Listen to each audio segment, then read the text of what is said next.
Hello, everybody. Welcome back to this week's episode of Things I Wish I Knew About. And this week is going to be Things I Wish I Knew About back to school, perfectly timely, because here in Canada, it is back to school. Back to school with Joe. That is true, though. It is back to school with It Joe. is. So, my guest today, a repeat guest, my first repeat guest, other than myself, is Joanna Johnson. Hold on. What? Oh, my God. I said, listen, here's what happens. Don't you dare cut that out. Joe comes over, raids my cupboard, always. Pause. First of all, she said, can you do a podcast? Yeah, absolutely. I'll come over after my haircut in between going to 17 grocery stores for my mom. I said, but I expect a school lunch. It's true. You know what I got here? What? She has a bag of cucumbers. It's true. I have a whole bunch mini of tomatoes. If you could see my counter, there's like 7 jars. This is it. Guys, for those who aren't, I have these veggie crisps. Sponsor! They're not sponsored by Dare. I didn't know Dare stepped out of the jujube market. Jubes. Jesus, it's 1978. So I'm not going to eat them the whole time. But just so you guys know, I was starving. It's true. She promised me a lunch. I settled for this. There's also some fish crackers in there. Always. And a whole bunch of empty jars because I have some pipe dream about canning peaches. Anyway, here we go, friends. Who cans peaches? My ex-mother-in-law, and they were glorious. I'm going to try and repeat that. Guys, we're going to talk about back to school from a teacher perspective. And I don't know if you know this about me. I don't just deal with food. I worked for the TDSB, which is the Toronto School Board, for 11 years as an education assistant, and actually more than 11 because I did a couple LTOs before that, always at the high school level. So we're going to give you our perspective of what you as a parent or someone who has children, caregiver, whatnot, can do to create the most successful environment for your child at school, for you at home, I think, in general, and how you can kind of set them up and yourself for success. For success. Full success. Joe, hey, thanks for coming over. I do what I can. All right. I'll get past the no lunch. So back to school is for us this week. It's actually in a couple of days, and it can bring with it some two things. I love back to school. I love the fall. I love consistency. I love kicking the kids out of the house. I love kicking the kids out of the house. I love structure. I love the smell of pencils, but it can also bring some anxiety for a lot of kids, a lot of parents. There's a lot of newness every year. Even if you're going back to the same school, it's new teacher, new friends, all that jazz. So we kind of just want to do a little overview of the ways that you can have, again, the most successful year ever. So Joe teaches at a private school. It's mainly high school kids, but you do 7 and 8 as well. I do. 7 through 12, yeah. And you teach. So from your humble perspective, I guess Humble. now you're admin as well. Humble. Guys, have you met Joe? There's no humble here. No humble pie. From your teacher perspective, because I know you do as admin as well. I mean, we can kind of touch on that as well because I'm sure that factors in. But what do you think the biggest the biggest kind of concern maybe parents, let's do students have starting a new year? Their friends. Listen, let me be real. And this is where parents and teachers, we're up against it. If we're talking high school, grade 7, 8 is a little bit different.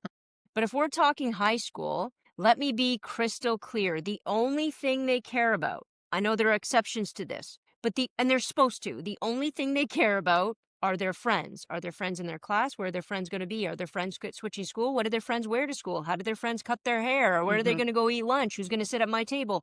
That's what they care about.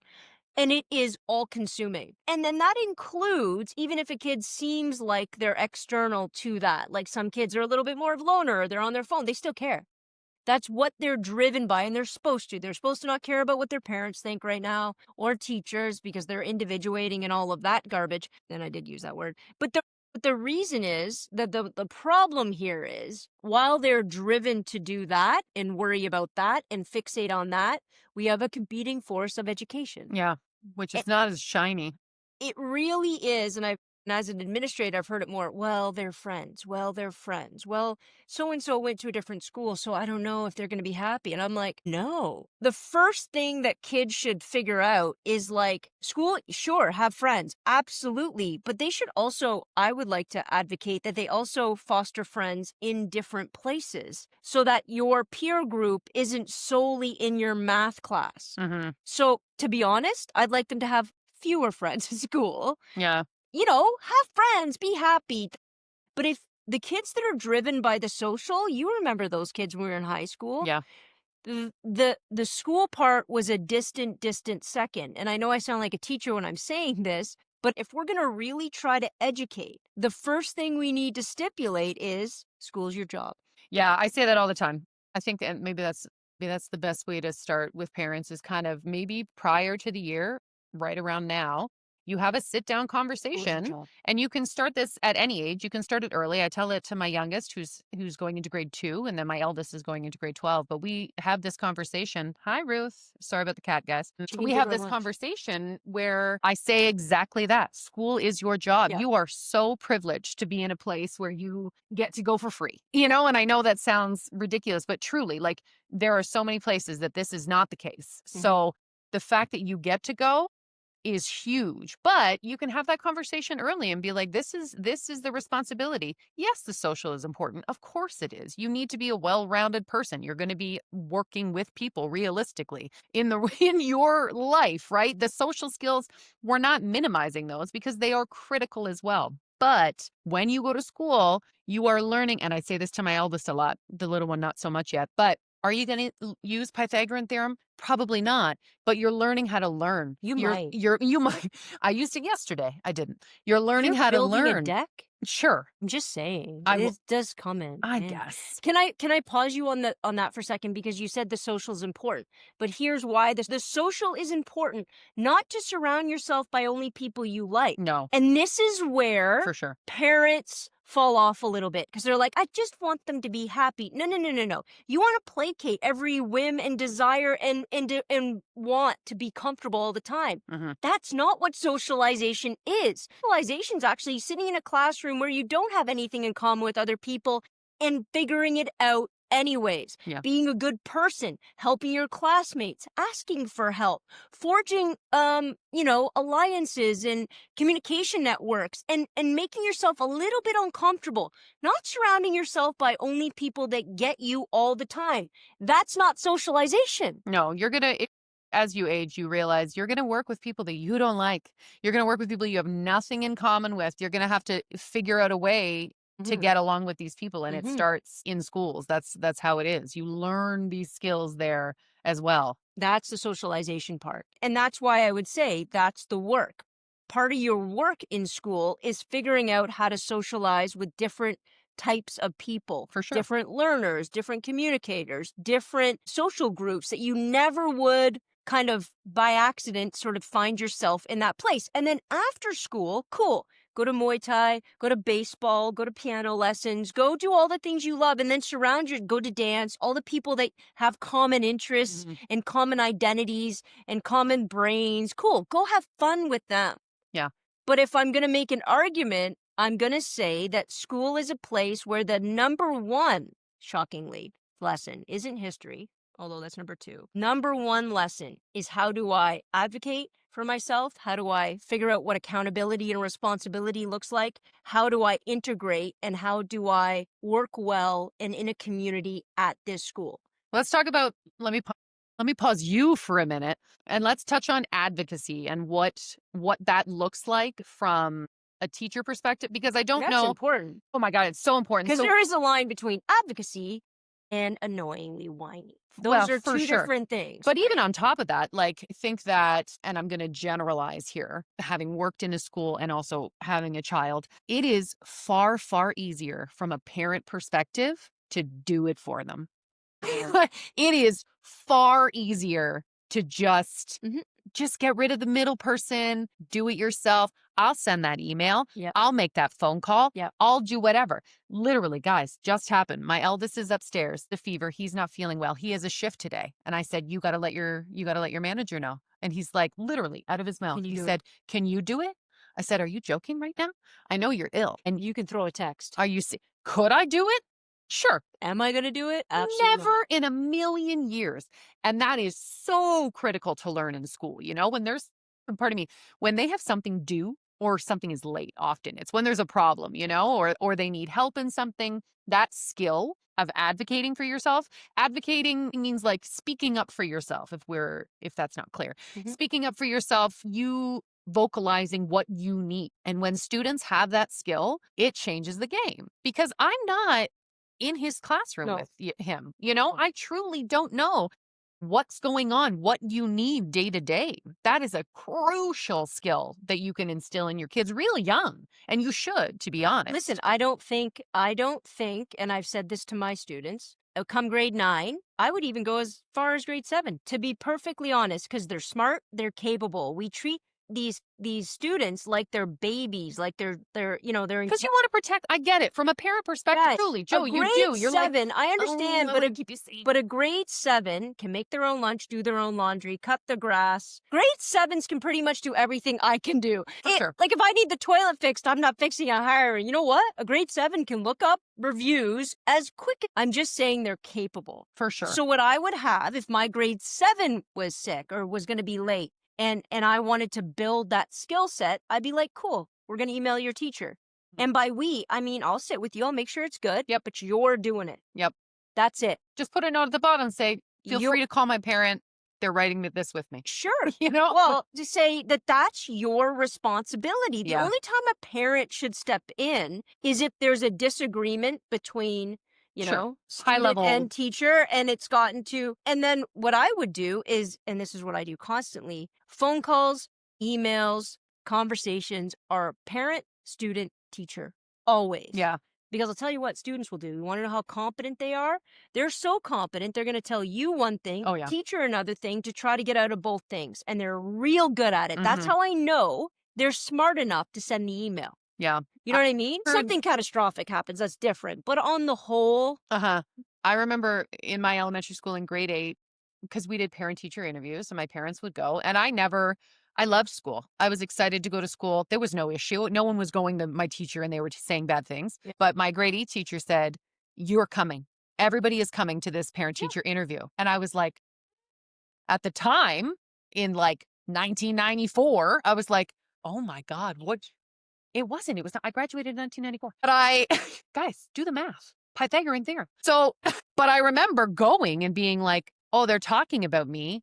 I need to hear what they're saying about me. What are my skill sets? What are my glowing reviews? But what are we working on? What is Yeah. the constructive criticism as well? Because it's not up to my parents to come home and necessarily tell that to me. Why shouldn't I go? well, I think and it's so smart. not only is it kids. not up to your parents, the kid's really not listening. They don't. Do you have kids go to your parent-teacher interviews? Yeah, sometimes the parents will make them, but the difference a little bit different with my school because it's smaller class size. That parent teacher interview, Yeah, you're tends always in to be- communication. yeah, it tends to be redundant, and it should be redundant by the time that happens, anyways. But I think that having the kid, the student, in the know, and to be perfectly honest, having the parent in the know, because when we talk about things like accountability, right? If we're going to teach it at all, Mhm. we all have to be on the same page. How are you going to teach accountability? So, well, there needs to be clear expectations. I'll give you an example. My first day of school, I will give out a syllabus very much in the way that a university would do, which will tell you all the units, which will tell you all the assignments, which will tell you all the assignment due dates and the test due dates and the in-class essay due dates. It's very clear All of it. expectations, right? Expectation. Yeah. So if you're going to tell me you're late for something on there, Yeah. we're going to have a problem I didn't right off the know. hop. I Right didn't off the know. hop. And then to have a clear expectation, clear sort of guidelines, and then a clear consequence if you don't follow said expectation, that is vital. But here's the hard part, follow through. Yeah. Teachers don't like follow through any more than parents. For example, kid doesn't hand in an assignment. They want to go to their basketball tournament. The answer should be no. You're now doing said assignment, whatever game you have to miss, or whatever thing you have to miss, you now miss it. And I'm telling you right now, everybody's like, oh, but you don't want to take away. No, bullcrap. If you set up the clear consequence Mhm. and you have follow through, I'll tell you what, 95% of the time, they don't miss that deadline twice. Yeah, for sure. If they're late for school and there's a clear consequence and follow through, guess what? They get their ass out of bed in the morning and they get to school. Yeah. The problem is when parents want to make excuses, they Yeah. want to go on that trip to Italy. I'm sorry. You go on any trip you want to go on. Here's the expectation from a school perspective. And if you're not a partner with a teacher to teach your kid that, again, the courses don't matter. Yeah. This matters because of how they're going to have that follow through later in life or how they won't have it. Joe and I were talking yesterday about just about this, about like, what are we going to talk about, whatever. And then one of the things that we were saying was, how the difference between teachers and parents and how they're on the same page. And we kind of landed on this idea of parents as kind of managing, like you're not doing it for them. You're not teaching them this stuff. It's not your responsibility to be a teacher at the No. end of the day. Your kids should not come home. I can't tell you how many times I've YouTubed math to teach my child because I just don't have it, like, Well, what should have happened is, he should have gone to his math and said, I don't get it. well, he should have advocated for Well, himself. when you say advocated, there's a few parts to that, right? Mhm. There's the part where you feel embarrassed in front of other kids Of and you don't want to course, do of that. course. So guess what? Don't do it in front of other kids. For sure. But here's the real part. They don't want to stay. No, oh my God. They don't no. want to stay and put in the work. And No. that's when the parent has to say, you're not doing your job. Yeah. Because your job is to figure that out at school. And if there's, now granted, lots people will say, well, they don't stay after school. It's a different issue. I'm going to put that over there for a second, because I still say there's lots of teachers willing to give lots of extra help at different times of the day. For sure. You could go in early. You could go at lunch. If you're not willing to get extra help from your teacher and you just want to come home, you're just looking to do it quickly and comfortably. Well, no, that's not through line. Your job is to then get that extra help at school and advocate and be a little uncomfortable. This is also something we're not teaching kids. Yeah. We love to talk about mental health, and I think mental health is incredibly important, but I think we've really dropped the ball. When you have to struggle or something makes you feel anxious, it doesn't mean you don't do it. Because if we allow kids Mhm. to avoid those things on the regular, trust me when I say the mental health crisis will escalate. It's not getting better. Stress is not always a bad thing, You have to have stress so you don't do things. For sure. I think the term stress has been only putting kind of a negative context, but there is a healthy stress, right? There is not the stress because you procrastinated and you've waited to the last second and you're panicking now because there is this consequence, but it's the stress of getting this stuff. This is stressful. I don't know how to do it and I need to learn. Knowing. Listen, I have an up and the light went out. And I was so mad because in my head, I'm like, What do now you I got to mean the learn how to light do went this. out? My oven light went out. I've never changed an oven light bulb in my life. Did you do it already? Not yet, but I have to. We should do it at the end of this podcast. Honestly, if I had the oven light. But you know what I mean? I was like, man, something I don't want to do. Maybe I'm going to get it wrong. It's electric. Meh. I still got to do it. I still got to fucking figure it out. And that's the reality of the situation. I remember the truly anxiety panic I would get from math, like grade 11, because I didn't get it. Yeah. And it truly physically would make me sick to my stomach. Yes. Honestly. And you know what I did?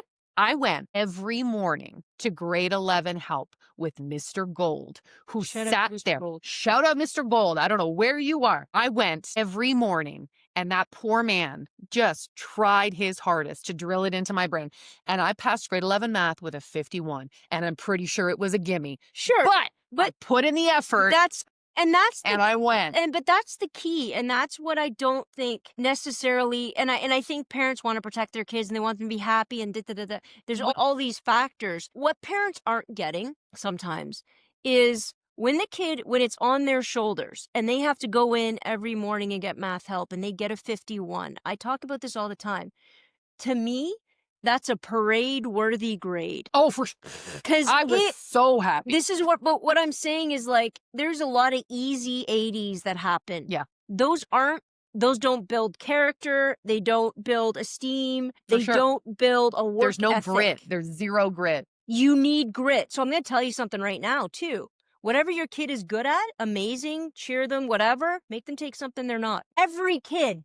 Even the kids cranking out 90s in computer science and math and whatever, make that kid take phys ed. Or, I know that's horribly stereotypical, or take something that doesn't come easy. Maybe it's photography. Maybe it's an art that you're not. Make them grind it out. Because that is the number I would ask, and I've started asking this in interviews. What aren't you good at? What are you going to get better at? What are you willing to do to work for a hard 60 rather than I really want a 92 so I can go to, Waterloo. Because at some point, every person is going to come up against it. Yeah. For sure. In life in general. And the kids, I'm telling you right now, that rolled through with easy 90s, Yeah. when they hit it, it's like a brick wall and they Yeah. don't know what to do with They're so themselves. ill prepared. And that's why kids who struggle in school usually do better. That's why they say, like, the kids that don't get great marks, they do better. Well, because they've learned what grit is. Yeah. And because if they called it a day and bounced, well, they didn't learn it. You know what I would love to see? And this is obviously like systemic and whatnot, but I'm sure you can do it in your private school and do it. I would love to see a change in the idea of failure, what that Agreed. means, what that looks like, Yep. what that means, treating it as a stepping stone as opposed to a full stop end, you know? And I'm going to say this too. If we stop letting we prioritize certain courses, Sure. right? In school, you're going to take Shakespeare to the day you die. You are going to take You know what, math though? till grade 11. I literally said to my sister, I bite my thumb at you, sir. And she's like, are you all right now? And I said, hey, read a book. It was so well timed. I was like, I bite my thumb at you. And she's like, I don't know what you're saying right now. Shakespeare. Anyway. No, it's not that I don't think English is important. And then you have to take math till grade 11 and you have to take a senior science. Like, you know what I mean? There's all these expectations. And then all the kids that are good at those courses, we're like, oh, those are the smart ones. Whereas the kids that are like excelling in like theater or music or art or even history and whatever, we're like, who cares? Here's my problem. We give accolades to the courses we think have more, more importance in our world. Well, and I core course, but right? But I think it's asinine. I also think it's asinine the way we treat it. I'll give you an example. Kid in math class, you get marks for the right answer. Yeah. Like, you might have got the 51 because and so he found a right answer. But at the end of the day, he gave me marks for work. Mr. Gold, For how many sure. marks do we give away there? Mr. Gold. But at the end of the day, you get the right answer, you get the mark. You can get part marks. Cool. Why is it in phys ed, it's all about participation and trying hard? It's true. What? Like, when a top level athlete gets 99 in phys ed, and a kid who is god awful gets 94 because they sweat and they try. Here's what we've done there. We've said to that athlete, this natural skill set you have and probably hone and practice again and again and again doesn't have the same degree of value as the kid who gets really great marks in math, probably because it comes easy or they practice it again and again, whatever this, you know what I'm saying? Yeah. Same with art. Art, I should never have above a 60 in art, ever. You as a person? Yeah, because I'm not an artist. Bro, same. But make me work at it. Make me get better at it. And some people will say it's a talent. Well, there's also people who have a talent for math and a talent for science and a talent for memorization of crap.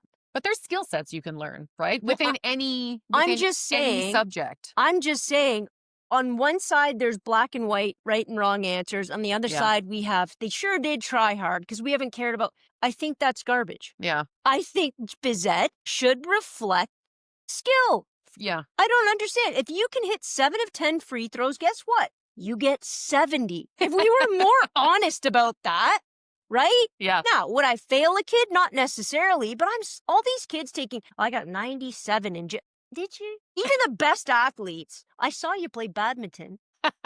It's true. I saw you on the pommel horse. Remember when we used to do gymnastics? Did you guys have that when they brought in all that gymnastic stuff? Yes, I did. It was almost like death. Do you remember that high jump mat? Yeah. And you just go flying into it? I've never once got crossed. So when I was in school, because I didn't like track and field, but I wanted to miss the day, when I was young, I would always do high jump because it was 3 jumps. Yep. Call her a day. Done. Call her a day. And my mom would come watch me and she's like, Joe, why do you do high jump? And because I'll never once did I make it over the bar. And I would just hit the bar and you just smack the bar and it like cracks a vertebrae. I do. That's all I did. But again, it's like, and then I went to offer high jump. I said, of course, you're 300 feet tall. I didn't win. Do you think it's fair that somebody this tall, we can talk about trans athletes in sports right now because valid. I'm supposed to compete against 6'4", high jump?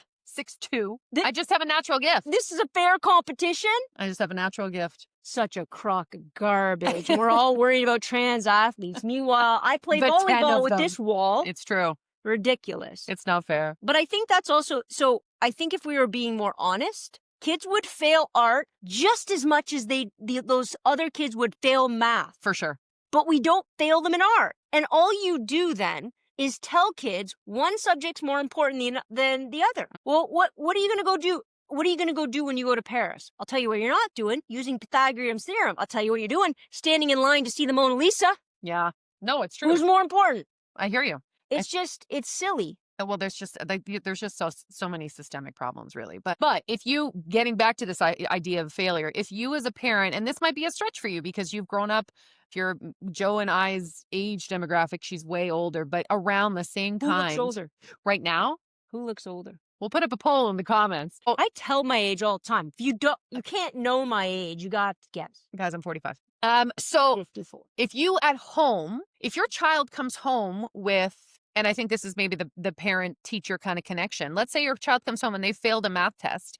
I don't think your immediate knee-jerk, sure, you can talk about preparedness. Depends on you the can why. be disappointed. Yes. There's a whole bunch of things. But from a moving forward standpoint, can we take that test, redo that test, hand that test in again to the teacher, whatever the situation is, work something out where you guys can fail forward? I'm a huge advocate for failing forward. Try something new. Like in this case, if you fail a test, I think you should I think you should correct it. Whether or not you get the marks, whatever, I think you should know where you went wrong.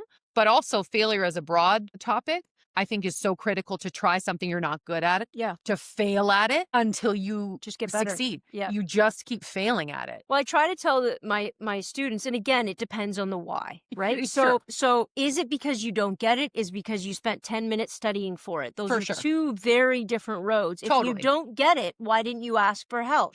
That's If what I'm you- saying with preparedness if and you- whatnot yeah. prior. Like, absolutely. You got to figure all those things out. But I also say to my students, because I have seen students, few and far in between, let's be honest, guys, 9 times out of 10 in school, it's a prepared problem. Yeah. And it's a prepared problem, even if it's exacerbated by an anxiety and a dislike and maybe even a difficulty achieving in a certain subject area. So they'll procrastinate, they'll avoid, they won't be prepared, and they'll do crappy, and they'll just Yep. you know. Cycle. So I think it's about figuring out those things, number one. But I'll say to my kids all the time, like, okay, you got a 42. Next time, I don't want a 42. I want something higher. Yeah. That's it. Honest to God. And I don't think, and if you do that when they're younger, I think it's also a mentality when they're younger. If you do that when they're younger, but you still make them accountable for the mark they got, but understand that the mark they got isn't a defining quality of who they are. Mhm. It is the step. And again, watching a kid earn a hard C is so much more impressive than an easy A. I don't remember any other mark I got in high school except for that 51. Because it was a hard... Because it was a hard and you did it. 51. You really put it in, right? did. Like the amount of kids that come in every day to get math help, I'll tell you how many that I've seen. None. Really? Every God. day? Poor Mr. Gold, I think when I came walking down the hall, Stace. he was like, again. Every day? I did every Like, day in the morning. Epic. That's epic because that is it. And when I say school's a job, and I try to impart this upon kids so much, if you put in a full day of school, like you put it in, right? You're not going home with a lot of homework. No, You're for not sure. going home with a lot of stuff you have to do at home. For You're just sure. not because you yeah. put it in. I If you worked- want to dick around all day and take bathroom breaks and talk to your friends and try to sneak your phone and all these things become a priority, guess what? You're going to have a crap ton to do at home. Having worked in a school, you being a teacher, the amount of classrooms I have been in where there is zero time given to do your work is Zero. non-existent. Doesn't exist. Non-existent. No. They are given time in class. Yep. And you're not necessarily going to complete the whole thing in class, but you are given time And some kids to were- get a Yep. good outline, to get a good start, that you should not be going home with 4 hours of homework. Yeah, and some kids will just sit there and not take advantage of it. They say, Totally. I work better at home. Liar. Yeah, liar. I don't know a single student. 25 years, swear to God, not a single student works better at home because there's way cooler crap to be doing at home. Why does everybody want them back in the workplace? We were all working from home, and now people are like, come back into the office, because it's a different environment. It's a different environment and it's a different expectation. And Totally. also, given the nature, let's say, of AI as we're on that Yeah. precipice or deep in it, that's when I know you're actually doing it. Yeah. For So sure. so more and more work, if you're having a decent teacher, more and more work has to be done in front of me, with me, as a part of a group dynamic. In all fairness, more and more work is gonna have to actually be verbal. In Mhm. my opinion, we need a return to kids standing up in front of the class and giving a 5-minute speech and not having any notes. Oh my God, I They could don't do talk all that day. anymore. Kids do a presentation, hurts my stomach. It's true. I'm sure you're like, here we So go. painful. And the painful part is sometimes the fear of talking in public. Mostly, it's about not being prepared. Yeah. Not putting in the time, not knowing what you're talking about, wanting to rely. I don't even let my kid. Everybody's like, can I use PowerPoint? No. Because the way you use PowerPoint is you put all the words on And then just PowerPoint. read it. Yeah. We can all read. Sure.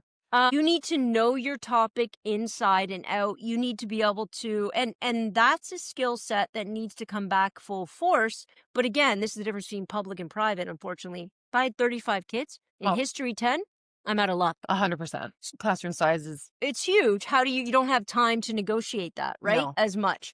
Um, and it needs to be more and more and more consistent. So I want to talk about this balance between, because this is something Joe and I were talking about again yesterday too, of advocacy and children being responsible for themselves and their actions and their success and whatnot, combined with the balance of when you have a child in school, like it or not, you are going back to school too. You know, there is a balance between, you can't, I feel personally, maybe you can argue with me, I feel as though at least up to a certain age, you are not 100% hands off in this. You cannot be, no. you cannot expect your child to 100% advocate for themselves. There needs to be a balance of supporting their advocacy, but you got to be aware of it too, right? Like I personally, at the beginning of every semester, email my child's teachers. Hi, I'm Stacey. Nice to meet you. Please keep me abreast of anything you feel I should be made aware of in the upcoming semester. I am fully here to support whatever you think will be beneficial. And then we kind of go from there, Mhm. you know? But I think, do you think that that's necessary? Not the emailing necessarily, but what parents' role should Depends be? what age you're talking about. I think it's always necessary. I think, like, if you're gonna when you're writing that email, your kid should be sitting with you. This is the email we're writing. For Okay. sure. What do you want to add to the email? I think just always trying to be more inclusive so they know what you're doing and how you're doing it and what they will then be responsible, because then it's kind of like, learning how to drive a standard. You take a little bit off, Yeah, the yeah, yeah. clutch, more on the gas. As you recognize that, what you have to do and when you have to do it, they will watch your actions more than listen to what you say. So if you're going to email, cool. We're emailing your teacher. Come sit down. We're doing it. They have to, I think, more and more. Well, I've always thought this, but I don't know if I've been as aware of it, I guess. Kids don't learn by what we say, they learn by what we do. And the more you let them watch what you do, the quicker they will learn, and it will become second nature. Rather than saying, I got to go email your teacher. Remember, emailing your teacher is important. You go, okay, we're emailing. It's different. Watch me do it. Hmm. Watch me be, and that's how kids learn. Watch me be responsible. Watch me struggle through something. Watch me have to For sure. fix this. All of those things. And I say a lot that watching my mom work, that's my work ethic. You can't tell somebody how to have a work ethic. Yeah. I don't think. I honestly believe it's all subconscious. I couldn't even prove it if I wanted to, but I would stipulate that I think I have a very good work ethic, and it's because from a baby, first steps, I watched my mom nurse. And it was, for me, I think it was just, it was just formed everything else. Because I think the work ethic is number one. How other than watching you do it, is there a way that parents can support building a solid work ethic? I think time management. I think planning on what they have to do. I think figuring out if they're taking their time at school. And if they're not taking their time at school, then you have to sort of create that time here. And again, here's the expectation, here's the consequence, but here's the pain. Here's the gut-wrenching agony. You were on your phone all last night and you didn't study for your math test? Cool. That's mine. Consequences are shit. Horrible. Horrible. Shit. I hate falling. The amount of parents that tell me when they come into school, can you just take away their phone? What? You do that. You want me Oh my God, I wish. to take a kid's property You be the and bad put guy. the $2,000 phone. Now I get to be that person. You're the bad guy, Joe. And then they're constantly like, well, I need to order Uber Eats, or I need to check this, or I don't have my need to password. order whatever issue that What they planet possibly are we they living order a on? lot of Uber Eats Oh at my my school. God. To pawn that off because the parent doesn't want to have the fight. Well, Because you have to have consequences yeah, at your house that have to be similarly mirrored yeah. at the school.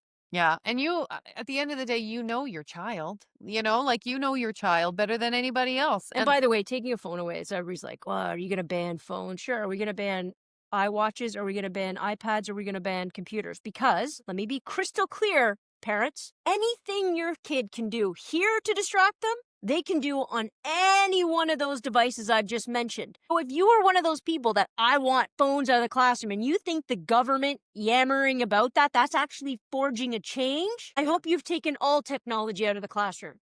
They can message and they can do it easier on their computers because they can have other tabs open. They can see it. They can have it minimized. I'm telling you right now. Yeah. Unless you're going back to abacuses and pencil and pens. Abacus. Do people even know what an abacus is anymore? I don't, but I like Put it in the comments. I like how they look. I like that Yeah. noise. Unless you're advocating that, stop talking about phones. Yeah. You're missing the point. Mm-hmm. This is banning phones from the classroom is just a talking point like the literacy test. It means nothing. It does nothing. It allows for nothing. Yeah. You want real change? It's going to take time. It's going to take money, and it's going to be painful. It just It is will be. painful. And and listen, I'm going to speak from my own personal experience. I don't know, I'm not too involved. I'm not doing the work, but I know my child. I know his designations. I know all of the stuff. So for me, once a week, I have to say, open up your Google Classrooms for me. I just want to see what's up. That's cool, but you guys are still doing it together. We are That doing it makes together, sense. 100%. But I feel like it's kind of like, let me see your phone. Like, what are you on? What are you looking at? Whatever. There needs to be a certain amount of, and I'm not saying that's the same for you. I'm not saying that's the same for all parents. But I think there needs to be, like, you need to know what's going on. And that's why I'm advocating so strongly for parents to be with their kids to be on that email. If an email comes in from a teacher, you sit down, you read it together. If there's going to be a phone conversation, it's on speaker. You're all in that same room. The more that you can do that, the better off it is. I think for young kids, to be honest, and I'm just told you this earlier, I'm going to go get my 7 and 8s because we have a bunch of 7 and 8 starting this year. That's fun. And I'm going to get them all agendas. Yeah, remember agenda? Guys, I loved a new agenda. The new agenda is amazing. I haven't seen a kid with an agenda in 10 years. Do you remember decorating it? Did you decorate the front of it with like magazine pieces that and like? Been smart. I remember doing that to like. I do remember that. And then you would fold one this way and fold one page this way and fold one, and Maybe then it I'll would like teach them how to do that too. You should do an art thing. You know what you should do? Make that a unit. Be like, we're gonna decorate our agendas. I'm gonna tell my based on whatever. I think it's a great idea. I think it's also a great idea because I can't even keep my life organized in this phone. Look, so why this is on literally earth? my agenda right here. I need a paper copy. And I think having a paper copy, especially for younger kids, so it's not email back and forth and you're making your kid a little responsible every day. Cool. I want to see every class what you need to do or what you did. And I want your teacher to sign it. Little initial beside it, and I'll initial it back, and it will be a back and forth method in order to make sure everybody's on the same page. I think that'll alleviate, speaking from my personal self. Anyway, a lot of as opposed to your third person self? Opposed to my Stacey self, a lot of my anxiety comes because there's too much, right? I need a brain dump. I can't remember all of the things that I need to do. I can't. Yes. So I need to physically write it again, my agenda is literally right here under my stuff. Yeah. But I need to physically get it out of my head so that I can see it. So it's not this thing looming like, oh, I have a math test next Thursday. Oh, I have that essay that I need to do for history. You need to physically, and I know that we have the accessibility. You could put it in your phone. You could put it on your whatever. But I think we're inundated with binging constantly. There's no way. As soon as you pick up your phone, you're looking at something else. But there's also a million notifications going at all times. That's what I'm saying. It's not the same. This is school. There is science behind the hand-mind connection. And I also think it's a problem because there's a lot of kids that will say, they'll have IEPs or they'll have something that says they can't write. I'm Yeah. like, okay, listen, it's not that they need to sit down and learn how to do an essay. But if you're telling me their fine motor skills are so horrific, they can't write down, I have to study for Joe's quiz in history. We have to, and again, I've taught for 25 years. I've maybe seen 2 students with a physical, almost disability. They physically, I've watched them try. They Yeah. cannot. Most of the time, they don't want to. It's not easy. No. And they just want to avoid it because now we have computers. Cool. Cooper looks like he writes with his feet, You can but he still can write that still down. do it. Give it a minute. Take your time. You remember learning cursive? It's not easy. You get don't- there, though. I know they don't teach it anymore, but it's a skill. Writing is a skill. So I still think that that's something. But again, so I'm talking about 7 and 8, right? As they get older, it's very much, I like this metaphor, the gas and the clutch, because I have to ease up off the clutch or, more so they can put on the gas. Because if I don't Mhm. do that part and I don't watch them, then me with an agenda for grade 11 is stupid. Yeah. Then I haven't taught them what I need to teach them. Yeah. And that's why I like it earlier and earlier and earlier. I think the biggest problem with education, well, there's lots of problems, but I think one of the biggest problems is we used to teach like 6, 7, and 8s used to have a lot more sort of independence. And I Okay. feel like we've reverted a little bit there. I used to do in grade 7 and 8, we did shop. Yeah, me too. There's a jigsaw. I built I a can't metal. imagine. I built a key holder out of wood I can't imagine sending Bandsaw. my grade 7s to use a bandsaw. to use them. There's going to be a lot of hooks in their future. But that's because of what we've done, right? It's how we protected them. It's how, and the same goes, and we haven't even touched this, the same goes for that nice little bullying, harassment, making fun, teasing, all of that stuff that goes on because we're so anti-bullying. You know what we should be? Pro-empowerment, and how do you stand up to that kid? We spend so much time saying, suspend that kid, kick that kid out. My kid should never have to deal with any negativity. What? How are they going to walk around in this world when everything hurts their feelings? Especially with social media. You got to learn, Yeah. how do you stand in opposition? I'm not saying that kids don't face consequence for being dicks. What I am saying is, and this has always been the truth, and as far back as everybody in this chat will remember, there's only usually one bully, and everybody else is scared of them? What? Nobody taught you about the power of numbers? You have 3 kids getting up in that guy's face and saying, we're done with it. Cut it out. We don't want anything to do with it. That's how you change the kid facing that. Because I'm going to tell you right now, we have one running the United States of America, for the love of God. If you don't know how to stand up to a bully, somebody's going to harass you, somebody's going to get in your face, somebody's going to take what's yours, somebody that's going to minimize, try to make you feel small, But it's also your the skill life's going to be hard. of like, go fuck yourself. Like we have, my sister Sure. says it all the time. There was this kid in her schoolyard and came up to her and was like, Miss Green, so-and-so said that I'm a bucket of eyeballs. And she said, are you a bucket of eyeballs? And he was like, no. And she's like, This is okay. what I'm saying. And I say that to River all the time. River will be like, Mommy, Cooper, blah. And I say, hey, are you a bucket of eyeballs, buddy? And he's like, Mommy, because he knows. But it's like, It's important. just let it go. That's a skill too. Let just it being go, like, or and put them in their place. for sure. You know what I mean? I just think You got to develop that skill too, though. yes. And I think we've let one side go because we're in an idea where we think all of that breaks mental health. But no, it doesn't. A kid doesn't develop mental health problems because they've been teased. A kid develops mental health problems because nobody taught them how to stand up and the parent always stepped in. Yeah. So now they feel ineffectual, weak, and incompetent to do so. They have no And they skill get set. to walk Yeah. around their whole life feeling like that. That's why you have grown-ass adults who can't stand up for themselves either. And therein lies the problem, right? So I think that's also incredibly important. But it also comes with self-esteem, accountability, For sure. empowerment. If you can kind of imagine school and home, it's like tandem, right? Like school is teaching us so many skills, but like, subjects and na. But your job kind of at home is to support that in so many different ways. Like yes, you're doing the homework as well, but you're teaching the skills. You are supporting the skills of time management. Time management is huge. And that's going to come from parents. Like it is going to happen at school, but that is a job at home as well, right? Like what is their job when they come home? What are they allowed to do? Can I give you the converse only because I'm not dealing with this as much? Yep.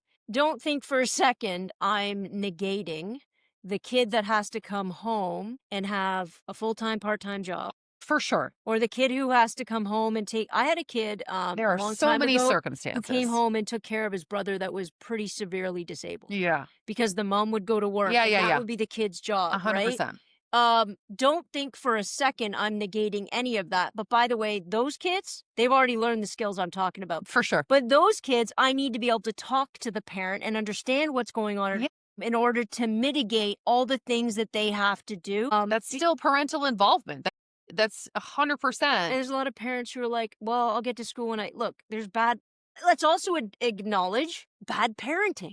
Sure. Well, we'll just hand that in late because, we're going to go to dinner with your grandparents tonight and that's more important. So Yeah. you can, I've had kids say, Joanna, I was all set to do this. And my parents said I couldn't do it tonight and I'm just like, wow. So there is bad parenting. Now, the lesson that kid needs to understand is, well, now you have a double job. Sorry. You're going to have to figure out how to get around your parents who don't think being on time is important, who don't prioritize education in any way, shape, or form, Yeah. who want to undermine, let's say, lessons or whatever, those kind of values that I'm trying to teach or I'm trying to impart. That's a whole different Listen, situation. Let's be honest again. happens. I highly doubt any of those parents are listening to this podcast right now. You never know. Time management is a bit I hate kids being late. Ryan, not so Yeah. much. Ryan's like, it's not going to ruin my day. It ruins my day because I'm in the middle of something. Kid walks in, doesn't have a pen. For sure. He's like, what 5 pages of notes did I miss? sure. Or what did I miss? It's disrespectful. That's what I teach all the time. And It it's is your disrespectful. job. You're late. Normally I deduct you money. I want to know what I'm deducting you now. Show up late to your job consistently and see what happens. Right? And if you're like, well, the bus was late, stop planning on being somewhere in Toronto on time. Yeah. For sure. Stop it. Leave earlier. But this is, again, these are all skills. Like, That's it. We are teaching life skills. Now, this is if anybody has any tricks of the trade, how do you fix that one?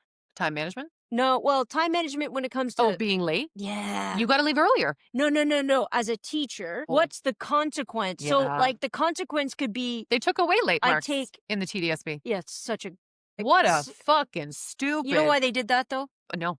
They don't want kids to get lower marks because if they get lower marks, they stay in school longer. It's going to cost us more money. Yes. Yeah. They Well, that's pretend as though they give the illusion that you're supposed to only grade what they do. Bull crap. No. You're just trying to elevate marks to get them through. That's why education taking a downturn. trying to because privatize. Yeah. But like the being late for class thing, it makes me insane. But Yeah. it's like, what do? You say, okay, you have to stay late after school. I don't want to do that. Same. And then you have to go catch the kid and tie him down? Like if they're late to my class but not to your class. Yeah. If anybody has any ways that fixes that. Put it in the comments. No, I'm dead serious because nothing. I don't know. I really don't know. Especially when it's a parental issue. Yeah. Especially when it's a parental issue. that one's Now out of the your hands. kid's getting in crap but the kid needs to learn. This is the unfortunate part. Well, now you missed the time. For whatever reason, you missed the time. So the consequence, whether you did it on purpose or not, is still the same consequence. Yeah. I just don't know a I good think the consequence. unfortunate reality is that these are lessons that come later in life when there's monetary consequences, when you are solely responsible for yourself and you are the one affected by your actions. I don't know, man, because I'm starting to see a whole generation like of late 20-somethings, come into the workforce and they'll lead with, well, my mental health needed me to sleep in this morning. That's a whole other podcast, guys. I'm But going to flip a table, so we're not going to get into it. But that's a problem. And I'm not minimizing mental health. No, Not I'm not even a little minimizing bit. mental health either. But when you're using it as a get out of jail free card, so to speak, Yeah, for sure. and there's no mental health, and there are different levels, right? Obviously, but being responsible and facing and living up to expectation. And then trying to balance mental health. All of those things have to be happening in tandem. Yeah. Well, So that goes back to our, but I don't want to. That's not You mental know? health. No, that's a full circle. I don't feel like it's not mental health. It makes me anxious. That's still not. Yeah. There's Yeah. lots of things that make me anxious. I'm anxious right now, guys. I've had a terribly anxious morning. I was Yeah. laying in the She didn't make you bathtub lunch. crying. But it is what it Cry? is. We got to fucking do it. You I know. went into the, Oh. I know, can you even tell? I literally got in the shower and I thought to myself, I was like, I would love to cancel today. I would love to just not today, but I made a commitment. and I have a timeline and I got to do stuff. You know what I mean? So I would have given you a hug when I came in. Gross. Okay, we've been talking a lot already. Okay, listen. So I have written my 3 notes of the things that I think are critical.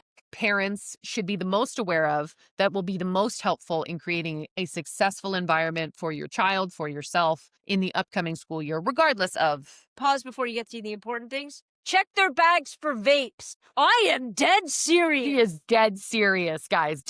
You can't. Dead You serious. can't smell it. You don't Nope. know where it is. You don't know what's in it, and it's gonna kill your kids. But listen, Like that it's goes not to one of even my just points. like dumb crap they're doing in the background. This is that we'll move on to something. These points, these more academically focused. No, they're points, not but, even. This is one of them. But like it's serious. That No, could be number one.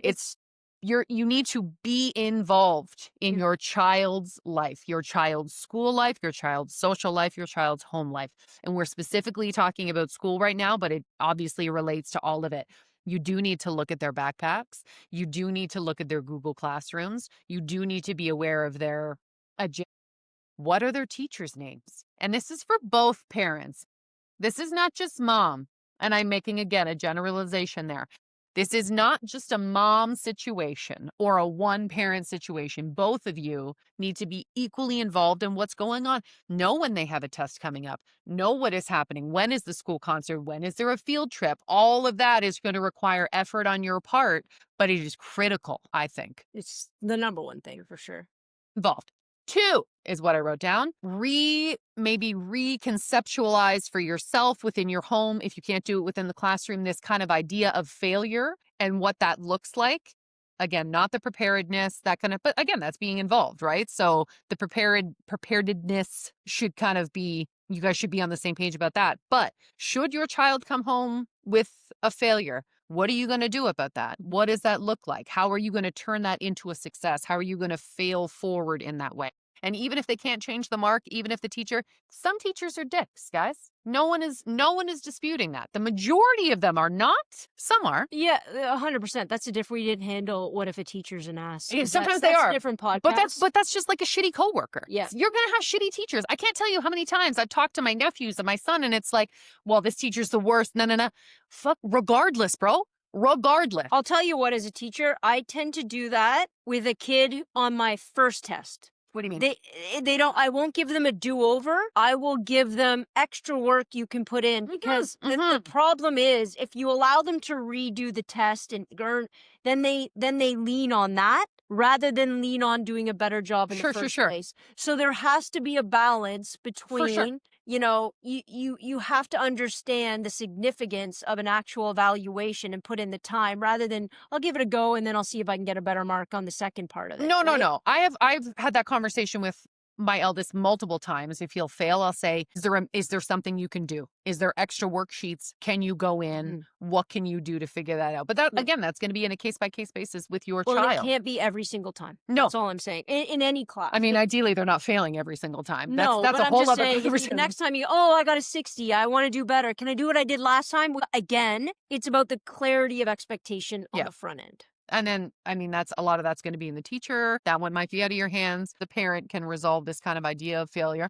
Your kids are going to fail sometimes. They just are. And if they don't, they're going to fail later and it's going to be way worse. Well, listen, and understand that if the failure isn't just because they completely negated all levels of responsibility, say to them, this is the best thing that could happen. Yeah. To be honest, this is it. This is the thing you'll remember. You will remember this thing and the way you handled it and the way you responded to it and the next thing you do. This is it. This is when you're 50, you're going to be like, oh, I remember that time when I got a 51. Gold. Hi, Mr. Gold. And then number 3, which I think is so critical, is advocacy. Teaching your children what it means to advocate for themselves, what it looks like to advocate for themselves, not to be afraid to advocate for themselves, to have an open communication with their teachers. I mean, as there should be, there's a hierarchy between teacher student, but these people are not unapproachable. Yeah, I don't. You know, like yes, you need to be respectful. Yes, they are your, But whatever. so do teachers. See, I don't like the course. hierarchy thing. I just like the respect thing. If a student comes to me and asks me something with respect, I give them respect. That goes both ways. For sure. The only hierarchy we're talking about is I'm still making the rules of the classroom, but those rules should have already been laid out. Yeah. You're still technically the Right? boss, but there should be no reason why you cannot approach your teacher, discuss with your teacher, let them know what's going on, because it just bodes way better for you. Yeah. Way better for you across the board, down the line, the whole semester or year. Absolutely. And it bodes better for you to understand, okay, so this is my issue. This is the issue I was having. I don't want to have it again. How can I avoid it? What Yeah. can I do? Because then you take your advocacy and you add a little bit of accountability and you're like a superhero. It's true. Your teachers, I mean, again, generalized, but they want you to be successful. I hate watching kids fail. You know what I hate Yeah. the worst? Watching a kid try to cheat. We always know. Honestly, like they forget that we're Guys, kids. we You think always that know. Come on. It's embarrassing and you don't do it well. Honestly. And I'm like, oh, I feel sick. And so I usually give one of these. That's all. She's That's all staring I at do. me, guys. If you're I listening, give a good stare. she just looks at me. I'd say 8 times out of 10, kids are like, I got it. Oh, no problem. I'm not going to try to look at the note that's on the floor or whatever stupid crap you try to look at your phone. 2 out of 10 times, they keep pushing and it's just taking a test. I don't want to. No. Stop it. I mean, ideally have that conversation. And they never do well. No. Once in a while, I'll be like, I'm just going to let them do it and see what their test mark is. And I'm like, it's still a 32, my guy. Because there's only a certain amount of time, right? So all of the time you take to look at your whatever you've devised, Yeah. you know. We always know. I mean, I don't know if there's any students listening, but we always know when you're cheating. I can tell. You know when your kids are lying? I can You know when feel you know the when your discomfort kids in are my lying? back. You can see it in their face. I say that. I'm like, you think I don't know what your face looks like when you're lying? Smarten up. Smarten up. Smarten up. That's how we're going to end this. Smarten up. Joe, listen, I don't like to say nice things to you, but I think your kids are pretty lucky to have you as a teacher. I'm going to give you a hug after. Think you're a pretty ideal teacher in this situation, pretty reasonable. Listen, if you were my kid's teacher, that would be great because we would have an open communication. We would talk, we'd be on the same page. Absolutely. That's all we need, guys. That's really all we need. I'm more of a phone person, though. You're more of a text person. No, I don't want to talk to you. She calls me all the time. Sometimes I pick up, sometimes I don't. So listen, good luck this school year. Thank you. You too. This September, you got 2 in. I got one that's in his last year. It's That's almost done. We should talk about that. What's University, college, what's the plan after? All the prep for that. Just a quick Coles note. It starts before grade 12. It's neither here nor there. True. Guys, thank you so much for listening to this week's episode of Things I Wish I Knew About. Now you know. Gonna eat my lunch. Okay, bye.